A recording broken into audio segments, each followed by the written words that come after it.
Hola chicos, ¿qué tal estáis? I wanted to hop on and get a video up on the platform where we run through the dialogue construction question. Now this question is located in section C, the written production section of the Leaving Cert paper, and the options are between the dialogue construction or writing a letter or email. I don't really have a preference for either one.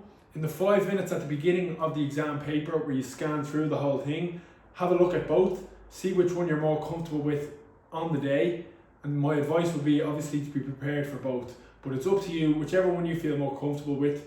The purpose of this video is to talk you through what's expected of you if you opt for the dialogue construction, and we'll familiarise ourselves with the marking scheme and the actual layout of the question.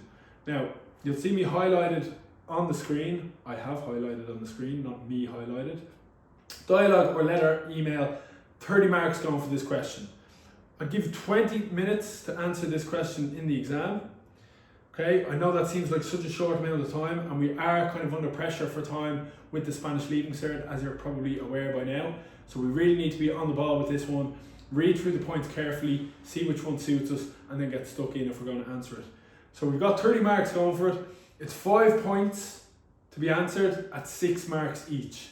Now those 5 points, you may or may not have an option, so it might be 6 points and you answer 5. So again, really important that we familiarise ourselves with what's being asked, i.e. what tenses, is there a subjunctive in there as there has been in recent years, and we know that we're confident answering those points. I've written 3 out of 6 here. So from experience with marking, most students are only hitting 3 out of 6 marks for each of those points. So 50%, so 15 marks for this question. So how do we get ourselves in the upper echelon and bag the most possible marks in this question? Okay, well, we really need to make sure that we read things. Often the given dialogue will provide some vocab that we also need in the response. Okay, I think a lot of students, the common pitfall with this question is that they dive in straight away, treat it as a translation exercise, when really, if we're struggling to express an idea, or we're struggling with some vocab, or we're struggling with a particular grammar structure, we find a different way to express that idea. Okay, it's not a translation exercise, and the marking scheme reflects that. Okay, it gives full marks, can be awarded for communicative intention being fulfilled. All right, so don't be thrown off or try to translate something directly when you don't know how to. Think of another way to express that idea. Secondly, and it's really important to note this, the dialogue favours students that really know their verbs, really know the verb tenses, really know how to conjugate their verbs, because it's marked quite strictly. Okay, we need to ensure verbs are in the correct form. For example, in the opinion piece, you're not -1 point for each incorrect verb. However, in the dialogue, it is -1 for each incorrect verb. So we really need to be on the ball, make sure that we know our verbs, conjugations, we're really confident with them going into this if we're aiming for full marks. Okay, it requires accuracy in terms of verbs. I would say in general, this is often quite colloquial, it's quite informal, it's often a conversation between you and a friend. However, there have been years where the usted or the formal register is needed, such as 2019, 2014, 2008 and 2007. And again, that will become clear by reading thoroughly the question. So we're reading the brief at the beginning. Who are we talking to? We're reading each of the points in English that we have to say, and we're also looking at the partner in the dialogue, okay, the person we're speaking to. Are they using the usted register? Because that's going to indicate that we should as well. Okay, so really important. There's often expressions that crop up year and year again. Tener, okay, really important verb.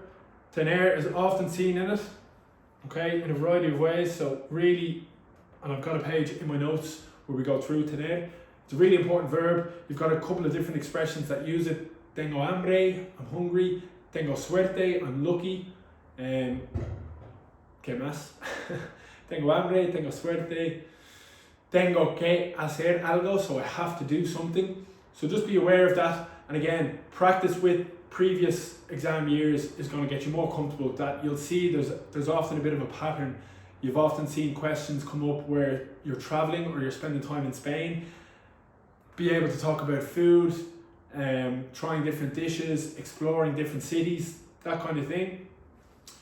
So you will see patterns rise up. And again, just really important that we know our verbs inside out. It's not a translation exercise, so we can express ideas in a different way and still achieve full marks. So just to give you a little idea of what it looks like, this is the layout. I think this is from 2023, 2023. We're spending a year in Madrid. We want to join, a basketball club, complete the dialogue in Spanish, attempt any 5 of the following. So we were given 6 points, we had to answer 5. We're really important that we read the partner, okay? So entrenador, partner sounds a bit weird for a dialogue, doesn't it? The person we're speaking to. Entrenador, the trainer, buenos días, así que quieres jugar al baloncesto con nosotros. Then we've got 2, and this is our prompt in English. Again, it's not a translation exercise. Say that you're delighted to meet him. Okay, that often comes up as well. We'll see that in most of these questions. Say that you are going to spend a year, so we've got the near future, going to spend a year studying, okay, in Madrid, and we would like to stay fit, okay? So it can be quite specific at times. We'd like to stay fit, but again, if you're struggling with a particular piece of vocab or a particular grammar structure, try and find a different way to express that idea, because you can still hit full marks. We'll take a look at the marking scheme below. So we know already it's 5 turns at 6 marks each. Minor inaccuracies which do not distort the message will be ignored. Okay, so there it is in black and white for us. It's not a translation exercise. Don't dive into it thinking I have to translate this directly and just rushing to write as much as possible. Read it carefully, see can you express the idea in a different way if you're struggling, and it's going to still give you a chance to get full marks on the question. So 6 marks, communicative intention fulfilled, and a good level of vocabulary. Your vocabulary will be tested in this, but again, there's more than one way to say the majority of things in any language, so we can work around it. 4 to 5 marks, so again, would be above average. A lot of students are only hitting 50% in this question, which would be 3 out of 6. Communicative intention, more or less respected, and verbs generally correct. So again, verbs are really your bread and butter for this question. Make sure that you know your verbs if you're aiming for top marks. I've got a couple of common mistakes there below, and again, the first one is hitting on the verb tener. It does seem to pop up a lot. So instead of saying estoy muy frío, tengo mucho frío, you'll see a couple of different highlighted key mistakes there to avoid kind of common pitfalls with this. I'm going to leave it there for this question. Okay, I will make another video where we talk about a sample answer, and I'll highlight kind of what makes it a good answer or makes it a good response for the dialogue. But for now, we'll leave it there. Muchas gracias y hasta luego.